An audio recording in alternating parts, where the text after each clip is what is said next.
Hello दोस्तों, कैसे हैं आप सब। हमारी आज की कहानी का नाम है अरेंज मैरिज। पूनम और अक्षय दोनों की शादी दोनों के परिवार वालों ने मिलकर पक्की की थी। दोनों ही मिडिल क्लास परिवार से थे। अभी अरेंज मैरिज है तो देखने दिखाने की प्रोसेस तो होगी ही। 15 अक्टूबर की यह बात है।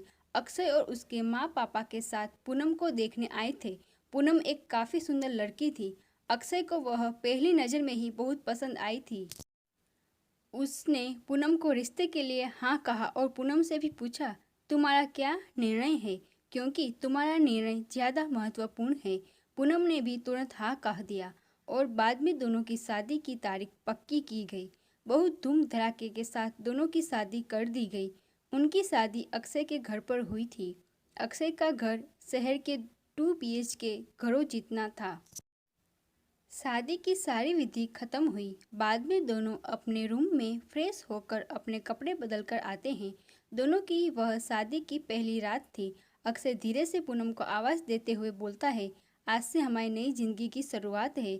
ऐसा बोलकर पूनम को गले लगाने की कोशिश करता है, पर पूनम उस पर चिल्लाती है और बोलती है, तुम मुझे जरा भी पसंद नहीं हो और मैं तुमसे प्यार भी नहीं करती, इसलिए मेरी तरफ से कोई भी उम्मीद मत करना। अक्षय उसकी बातें सुन हैरान हो गया, पर हिम्मत करके उसने पूनम को पूछा, पूनम, अगर ऐसा ही था तो तुमने मुझसे शादी क्यों की? मैंने तुम्हारे साथ ज़बरदस्ती नहीं की थी, मैंने पूछा भी था तुम्हें, फिर तभी क्यों नहीं कहा मुझे? इस बात पर पूनम बोली, मुझे कुछ मत पूछो, 2-3 महीने एडजस्ट करो और उसके बाद हम डिवोर्स लेकर अलग हो जाएंगे। यह सुनकर अक्षय को धक्का लगा। उसने पूनम को समझाने की बहुत कोशिश की, पर उसने अक्षय की कोई भी बात नहीं सुनी और वह उसके निर्णय पर डटी रही। अक्षय उससे बोला, ठीक है, तुम्हें यही ठीक लगता है तो यही करेंगे, पर मेरी एक बात मानोगी क्या? पूनम बोलती है, क्या? अक्षय बोलता है कि एक छोटी सी मदद करोगी?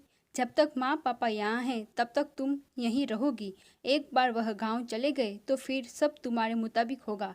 वह भी तैयार हो गई इस बात पर और दोनों सो गए।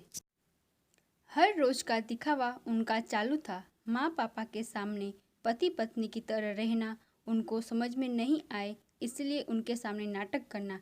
ऐसे करते करते दिन खत्म होने लगे। दोनों ही नौकरी करते थे। फिर रोज के टाइम टेबल के अनुसार अपना अपना काम खत्म करके काम पर जाना। अक्षय रोज पूनम से प्यार से बोलने का प्रयास करता था, पर पूनम अक्षय को अनदेखा करती थी, क्योंकि पूनम की एक ही इच्छा थी कि उसको जल्दी शादी नहीं करनी थी। घर के लोगों का मन उसे दुखाना नहीं था, इसलिए वो शादी करने के लिए तैयार हुई। पर शादी करने के बाद भी वो फिर से अकेली रहने का विचार करती थी, क्योंकि उससे पहले अपने पैरों पर खड़ा होना था। जैसे तैसे उसके दिन धकेल रही थी। अक्षय मात्र उसे हमेशा अपनी पत्नी का दर्जा देने का प्रयास कर रहा था, पर पूनम कभी भी अक्षय को पति का दर्जा नहीं देती थी। एक दिन फर्श पर पानी गिरा हुआ था, तब पूनम का पैर उस पर अचानक से फिसला और उसका पैर फ्रैक्चर हो गया। अक्षय तुरंत उसे डॉक्टर के पास लेकर गया। उसका इलाज होता है। डॉक्टर कहता है पैर पर जरा सा भी जोर नहीं देना है। उसकी काफ़ी देखभाल करने के लिए बोलते हैं। फिर क्या? अक्षय उसका बहुत ख्याल रखने लगा। हर रोज़ उसके पैर की मालिश करता था। उसका पैर फ्रैक्चर होने के कारण उसे ठीक से खड़ा भी नहीं हुआ जा रहा था। घर के काम और खाने की जिम्मेदारी अक्षय पर आ गई थी, पर अक्षय को तो पहले से ही ये सब की आदत थी, इस वजह से उसे कोई दिक्कत नहीं थी। अक्षय रोज खाना खुद ही बनाया करता था। उसके माँ पापा भी उसे थोड़ा घर का काम में मदद करते थे। रोज काम पर जाने से पहले पूनम के लिए नाश्ता और खाना बनाकर खुद के हाथों से उसे नाश्ता खिलाता और फिर काम पर जाता था। टाइम पर उसे फ़ोन करके दवाई लेने के लिए याद दिलाता था। काम पर से आने के बाद सबसे पहले उसके पैरों की मालिश करता था। उसे थोड़ा चलने के लिए मदद करता था।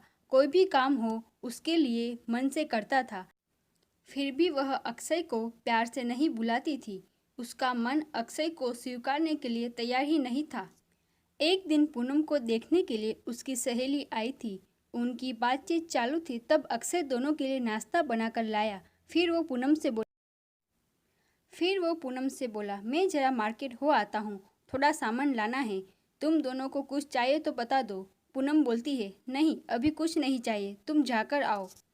पूनम की सहेली को अक्षय को ऐसे नाश्ता लाते देखकर धक्का लगा। उसने पूनम को पूछा, पूनम घर के काम सब तुम्हारे पति ही करता है क्या? हाँ वही देखते हैं, मेरा पैर फ्रैक्चर होने के बाद से।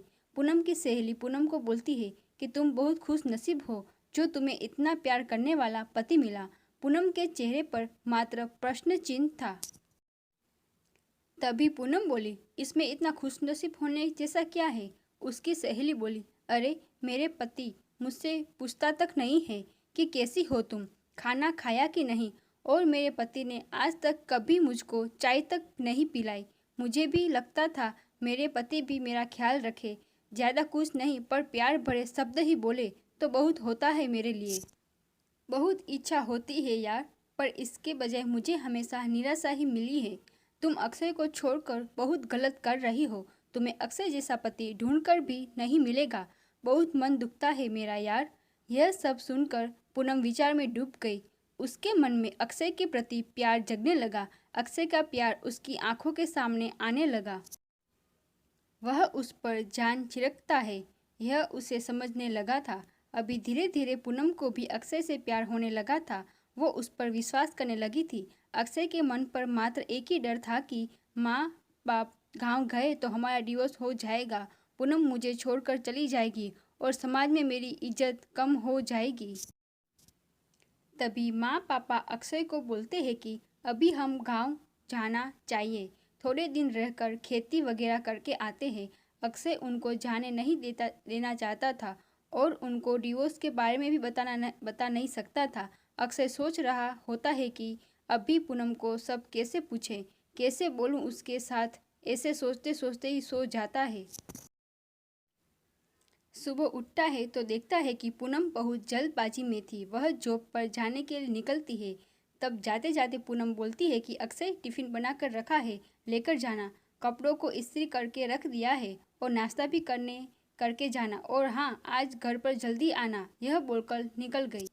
अक्षय मन में ही सोचने लगा कि जिसने आज तक एक गिलास पानी तक नहीं दिया, आज अचानक ऐसे उसने इतना सब कैसे किया।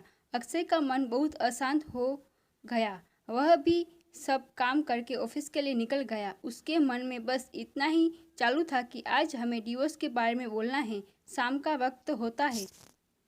पूनम के बताने के अनुसार अक्षय जल्दी घर आता है। पूनम ने खाना बनाकर सब काम निपटा कर रखा था। घर पर आते ही उसे चाय देती है। यह सब अक्षय के लिए नई बात थी। चाय पीते पीते अक्षय धीरे से पूनम को पूछता है, पूनम तुम ठीक तो हो ना? तुमने निर्णय तो नहीं लिया होगा ना? मुझे छोड़कर जाने वाली हो इसलिए ये सब कर रही हो ना? इस पर पूनम बोलती है, मैंने अपना फैसला ले लिया है और मैं कहीं पर भी नहीं जा रही हूँ। मेरी पूरी जिंदगी मैं तुम्हारे साथ जीना चाहती हूँ। और जाकर अक्षय को गले लगा लेती है और बोलती है, मैं तुम्हें छोड़कर कहीं नहीं जाऊँगी। मैं तुमसे बहुत प्यार करने लगी हूँ और अभी यह हमारा रिश्ता कोई भी नहीं तोड़ सकता। जिंदगी में बहुत बड़ी भूल होती मुझसे अगर मैं तुम्हें खो देती तो। अरेंज मैरिज करके भी तुम्हारे जैसा इतना प्यार करने वाला पति मुझे मिला, यही मेरी खुशनसीबी है। आशा करती हूँ कि आपको ये कहानी पसंद आई होगी। धन्यवाद।